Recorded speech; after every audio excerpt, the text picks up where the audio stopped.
안녕하세요, 닥터정입니다. 오늘 할 얘기는 골다공증입니다. 여러분들 골다공증에 대해서는 잘 알고 계시죠?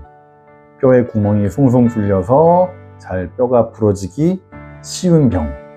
예, 그게 맞습니다. 여기 제가 보는 많은 환자분들은 노인분들이 많이 계셔서 골다방증이라고도 많이 불러요.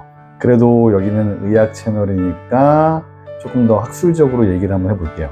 WHO는 골다공증을 이렇게 정의합니다. 골량의 감소와 미세구조 이상을 특징으로 하는 전신적인 골격계 질환으로 뼈가 약해져서 부러지기 쉬운 상태가 되는 질환이라고 이야기합니다. 복잡하죠? 그냥 쉽게 뼈가 잘 부러지는 질환이라고 생각하시면 됩니다. 오늘 제가 여러분께 하고 싶은 이야기는요, 여러분들이 골다공증 검사를 받게 되는데 사실 검사표를 보면은 이게 뭐가 뭔지 몰라서 검사 결과의 해석을 의사애들에게만 의존하게 되잖아요. 오늘은 그 표를 직접 보고 해석할 수 있게 만들어 드리려고 합니다. 그래서 오늘은 가능한 한 지루하고 재미없는 질병에 대한 이야기보다 조금 더 실전적인 이야기를 하면서 어려운 이야기를 빼고 알기 쉽게 알려드릴 예정입니다. 그러니 관심 있는 분들은 꼭 끝까지 지켜봐 주세요. 그럼 검사에 대한 해석을 하기에 앞서 그럼 누가 골다공증 검사를 받아야 되는가에 대해서 알고는 있어야 되는데요. 사실 이것도 할 얘기들이 굉장히 많아요. 얘기도 너무 길어지고, 그래서 오늘 일단 제가 사진만 올려드리도록 할 테니까 거기에 해당하시는 분들은 꼭 받아보고 검사 결과를 한번 해석해 보시길 바랍니다.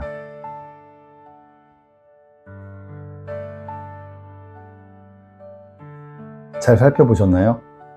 이러한 적응증을 가진 사람들을 검사를 하게 되면 우리가 흔히 부르는 덱사라고 하는 검사를 받게 됩니다. 정식 명칭은 이중에너지 X선 흡수 계축법이라고 하는데 이름이 좀 어렵죠. 사실 제대로 이름은 알 필요는 없습니다. 이 검사에서 요추의 골밀도와 대퇴골 쪽의 골밀도를 검사한다고 그것만 알고 계시면 됩니다. 우리는 이 검사의 해석법을 한번 배워볼 거예요. 자, 그럼 검사 결과지 먼저 한번 살펴볼까요? 결과지는 다음과 같습니다. 사진도 있고 뭔가 알 수 없는 수치들로 가득합니다. 우리가 의미를 알아야 할 것이 여기 나와 있는 T스코어라는 것이 있고 G스코어라는 것이 있습니다. 정확한 의미를 알려면 표준 편차 등의 의미도 알면 좋지만 이해하는 데는 몰라도 상관없습니다. 먼저 G스코어에 대해서 살펴보면 자신의 나이 또래와 비교했을 때 수치가 어떻게 나오냐는 거예요. 0이면 중간, 플러스면 평균 이상, 마이너스는 평균 이하를 나타내죠. 그리고 숫자가 커질수록 그 정도도 커지는 거겠죠. 그럼 여기 나와 있는 T스코어는 뭘까요? 이건 자신의 나이 또래와 비교하는 것이 아닌 20, 30대의 제일 좋은 뼈 상태와 비교하는 수치입니다. 그러면은 우리 의사들은 치료 기준으로 어떤 수치를 우선적으로 볼까요? 정답은 T스코어입니다. 자기 또래와 비교해봐야 좋은 거 아니야 싶긴 하겠지만 사실 안 좋은 사람끼리 네가 좋냐 내가 나쁘냐 해봐야 소용없기 때문에 젊고 건강한 사람과 비교합니다. 그럼 G스코어는 언제 볼까요? 이건 조금 더 정보가 필요하고 그 상태를 조금 더 명확하게 알아볼 때 사용하게 됩니다. 그럼 수치가 어느 정도 돼야 우리는 골다공증이라고 진단을 할까요? 정답은 마이너스 2.5 이하입니다. 가끔 골감소증이란 말도 들어보셨죠? 골감소증은 마이너스 2.5부터 마이너스 1.0까지를 말합니다. 자, 다시 한번 표를 한번 살펴볼까요? 근데 이 표를 보면 숫자들이 너무 많다는 말이죠. 그렇죠? 이 중에 어떤 숫자를 보라는 거야? 뭐가 마이너스 2.5라는 거야? 하고 의아하실 거예요. 자, 지금부터 집중하세요. 그래서 우리는 일단 여기부터 한번 볼 거예요. L1부터 L4까지 있죠. 이게 의미하는 것은 요추 1번부터 4번까지라는 얘기입니다. 이 숫자들의 평균을 구합니다. 평균은 모든 숫자를 더해서 더한 개수만큼 나누면 되죠. 일단 이분은 지금 보신 자료에 의하면 마이너스 3.3, 마이너스 3.3, 마이너스 2.4, 마이너스 1.5입니다. 이 숫자들을 모두 더해서 평균을 구하면 마이너스 2.6이 되죠. 그럼 이분은 골다공증에 해당이 되겠네요. 근데 여기서 알아야 할 중요한 한 가지가 있는데요.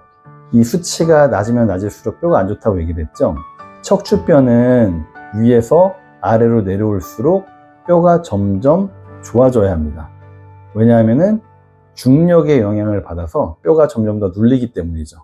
뼈는 눌리면 눌릴수록 튼튼해져요. 그런데 검사 결과에서 뼈의 퇴행성 질환이나 골절, 석회와 여러 가지 이유 등으로 이 수치들이 밑으로 내려갈수록 점점 좋아지지 않고 뒤바뀌어 버리는 경우도 있고, 그 차이가 1.0 이상이 나버리는 경우도 있어요. 이런 경우에는 이 수치들은 의미 없다고 생각하고 빼고 평균을 구하게 됩니다. 근데 이렇게 차 띄고 포 띄고 다 떼다 보면 수치가 하나밖에 안 남을 때가 있는데, 이렇게 되면 이 검사는 의미가 없다고 봅니다. 2개까지는 뺄 수 있어요. 2개까지 빼고 나머지 그 2가지 수치로 평균을 낼 수도 있습니다. 하지만 반드시 그 2개 이상은 되어야 된다는 거 잊지 마시고요. 여기까지가 조금 헷갈리죠. 다음 사진을 보고 한번 살펴보겠습니다. 여기 나온 수치를 보면 L1이 마이너스 3.2, L2가 마이너스 1.9, L3가 마이너스 2.0, L4가 마이너스 1.4가 나옵니다.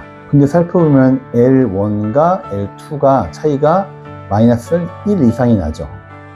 그리고 이 두 번째 L2의 수치를 보면은 L3와 비교했을 때 오히려 더 뼈가 좋아 보입니다. 아까 제가 뭐라고 그랬죠? 밑에 있는 뼈가 사실 조금 더 좋아져야 된다고 그랬죠? 그렇기 때문에 이 L2라는 수치는 빼고 나머지 수치로 평균을 구해야 합니다. 그렇게 되면 평균은 마이너스 2.0이 나옵니다. 어때요? 생각했던 것보다 그렇게 어렵진 않죠? 그리고 이번에는 대퇴골을 보는 방법을 설명드리겠습니다. 대퇴골은 좀 더 쉬워요. 여기 보면은 넥 부위와 토탈이라는 부위가 있는데 이 둘 중에서 더 낮은 수치로 결정하면 됩니다. 약 중에는 척추에만 효과가 있거나 척추나 대퇴골 둘 다 효과가 있는 약이 있기 때문에 둘 다 이 수치들이 중요하게 됩니다. 어떤가요? 이 영상을 보니까 대략적으로 어떻게 해석하는지 이제 알 수 있겠죠. 사실 의사들은 이거 말고도 좀 더 많은 수치들을 이해하고 알 수 있어야 되는데 이 영상을 보시는 대다수의 사람들은 그렇게까지 할 필요가 없습니다. 이것만 보셔도 해석하는 데는 전혀 무리가 없습니다. 혹시라도 지금 한 것 중에서 궁금한 점이 있다면 언제든지 질문 댓글 달아주세요. 앞으로 더 좋은 내용으로 만나 뵙도록 하겠습니다. 여러분의 건강을 응원합니다. 지금까지 닥터 존이었습니다.